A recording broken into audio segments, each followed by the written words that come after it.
This is another quick speed shop. It's time for a Dodge Charger Daytona update. That's right.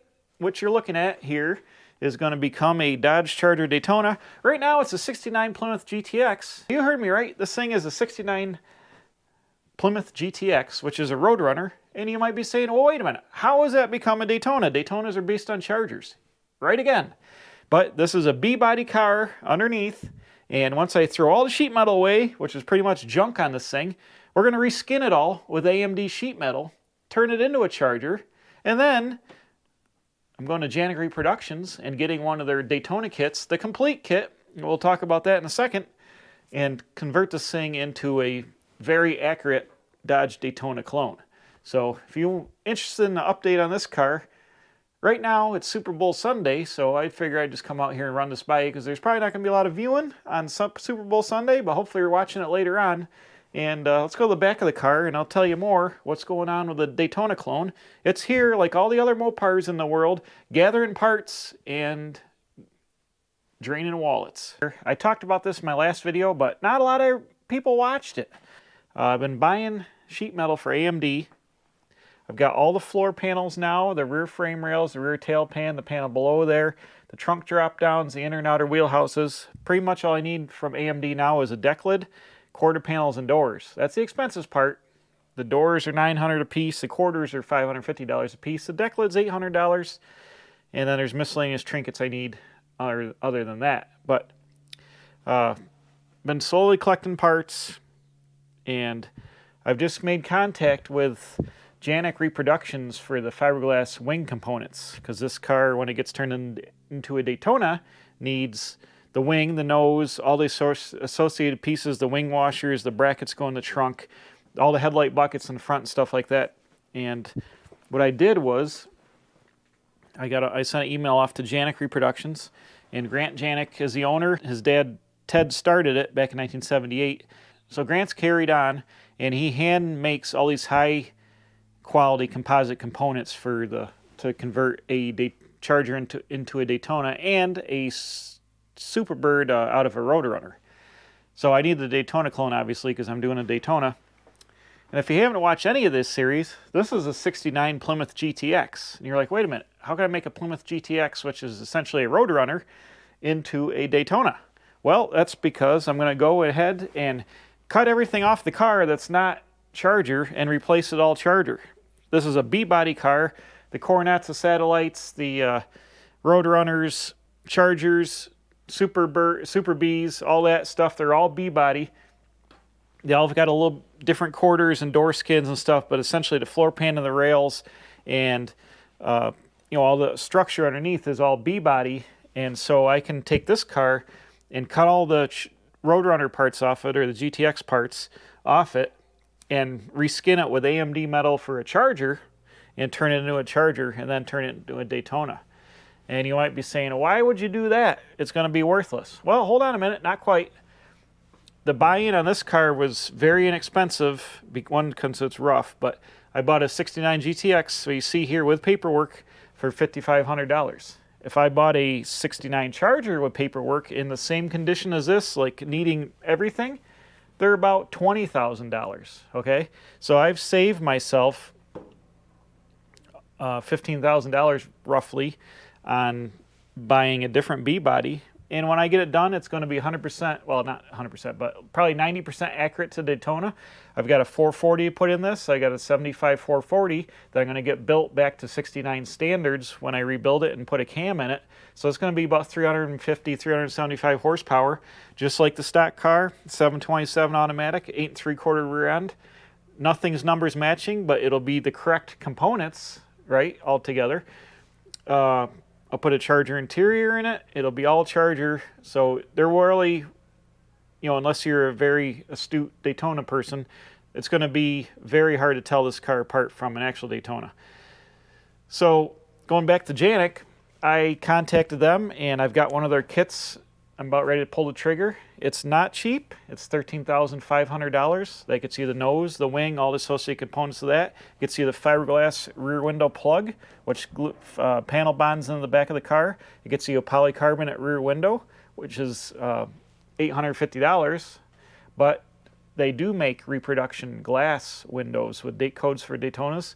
Another company makes those. They're $3,500. So I will be using the polycarbonate rear window, not spending $3,500. There are other companies that make all steel components and aluminum wings if you want to build a really high-end Daytona or Superbird. The noses are about 15 grand just for the nose. The wing, I don't know what that is. It's got to be several $1,000s. So I don't have $30,000 to put in a steel kit or whatever, but I can swing the Janak kit for $13,500. Plus I need to buy the 70 Charger fenders that are modified to go on this. Steel ones are all rusty. They're very hard to find. Janak is making reproduction 70 fenders, which they're going to use on the 69 Daytona. They're about $1,000 a piece, so I'm going to have close to $2,000 in fenders. So now we're up at $16,000 roughly for the kit, and then I need a hood, some kind of fiberglass hood or a steel 70 Charger hood if I can find one. The steel ones run $1,000. Glass hoods, cheaper glass hoods are $800 or $900. And Janak has a really high quality hood for $2,000, $2,300. So I'll probably be close to $20,000 with shipping and tax and everything in the components to convert this to a Daytona. Is it worth it? Absolutely. So you might be saying, how is it worth that much money? Like, is it going to be worth something? I believe so. 69 GTX, which this car is, restored. This is a B5 blue, black interior, 440 car. Restored is $45,000, $50,000 for a really nice one. Charger RT, 440 Charger RT is $75,000 and up, right? So if you wanted to build a Daytona out of a 69 Charger RT, you'd have to, out of a nice, say, bought a nice restored car to clone, you would have to spend $75,000 to buy a nice one, and then do the conversion kit. You'd have over $100,000 in it. Now, do I think this car is going to be valuable? Yes, because you can't touch Dodge Charger Daytonas or Superbirds, completely restored ones, for under hundreds of thousands of dollars. Superbirds are cheaper because they made almost 2,000 of them. Daytonas, you're talking $200,000, $300,000, $400,000, $500,000 up to, for Hemi cars, several $1,000,000. So if I build a 90% accurate clone out of this car, I'll have probably $45,000 in it, all said and done, I'm guesstimating. If I build that car, and if you want a clone of a Daytona that's completely done, like I said, by the time you buy the Charger and all the parts and everything, and if you can't even do the work and have somebody do it, you're going to have way over $100,000 in putting together a real accurate clone, painted interior, brand new engine, drivetrain, all that. So I value this car when it's done probably at $80,000 to $100,000, because, if you wanted one, they're just not around. I'm going to be using the best parts available to me in my budget line and doing it correctly. It's going to be all brand new AMD sheet metal. The entire car will be brand new, pretty much, except for like the cowl, and the dash, and the roof and all that. But the front frame rails, rear frame rails, all the floors, all the way out to the back, doors, quarters, fenders, tail pan, hood, all brand new. The nose, the wing, everything will be brand new. And we've got actual Mopar lineage. I have this car. It's actually, I just had to turn the plates in because I didn't have ability to inspect it right now, but it's in my name. It was on the road to get the registration in my name. So I've got paperwork in my name for this car ready to go. All I got to do is put it together and get a set of plates for it again. And I've got a 69 Dodge Charger Daytona clone built out of a 69 Plymouth GTX, but it doesn't matter. Like I said, they're all the same underneath. It's all B-body. You watch Graveyard Cars or whatever, they're restoring some of those cars, they dip them, and then they throw 90% of the car away. So I'm essentially, and those cars are valuable when they're done, I'm essentially doing the same thing. It's a clone, yes, but it's not like it's on a Crown Victoria chassis or something like that. It's going to be all accurate parts on the Mopar platform, so I think it's worth it. So here's where we stand right now. Collecting almost all the sheet metal. I'm going to save some money this spring. I'm going to put together the order for the doors and the quarters and get them coming here, in the deck lid. Get all that. There's almost a year lead time on the Janak kit, so I'm about ready to pull the trigger on that. By the winter of 2025, the parts should be done from Janak, and this car will be in the shop over there, and it'll be up on I got to build some kind of frame table thing for it, but all the sheet metal work should be done by the winter, and we should be ready to put the Daytona parts on it, and when they come in, it'll be about the right time.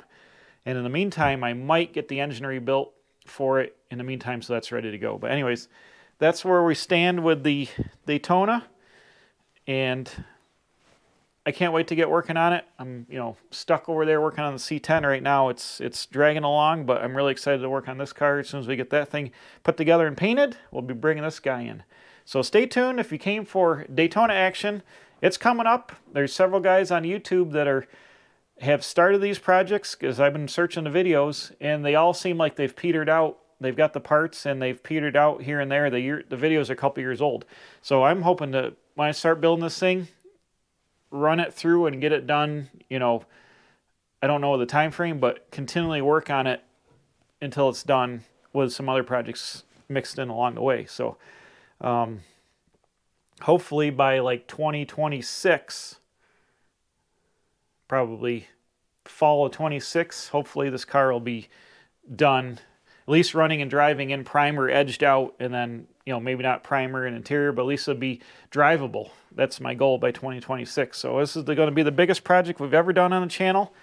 Oh, if you guys want to see a cool project, the guys at Treadwear are putting together a Dodge Daytona, rebody it on a Dodge Challenger, I think, and they're like wide bodying it. I think it'll be out for the summer tour circuit this year, out of a really, really rotten 68 Charger, and they basically dropped it on a 2013, I think, Challenger body with a Hemi and all that stuff.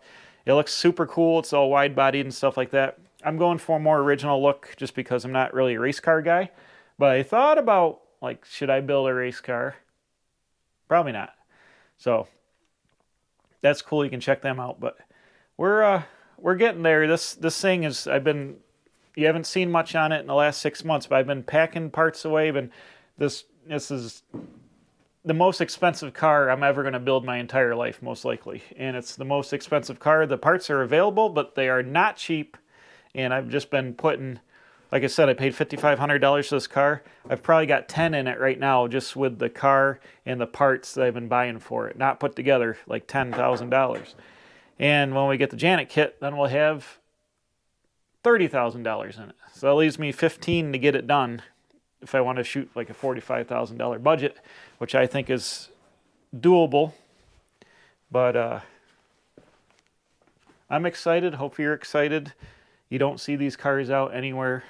And as a clone, I'll be able to drive it and use it. It's not going to be a $1 million car that's got to be stored away under so you don't lose it. But it's going to be driven, and it's going to be fun. And I can't wait to start really getting into it and putting the thing back together. So thanks for watching. Enjoy the Super Bowl, and we'll see you next time. Bam! Here at the Quick Speed Shop. Watch the ads. I need the chingling to get the money going to finish this thing. But I've got to go back over and sand on the C10 now, so we'll see you next time.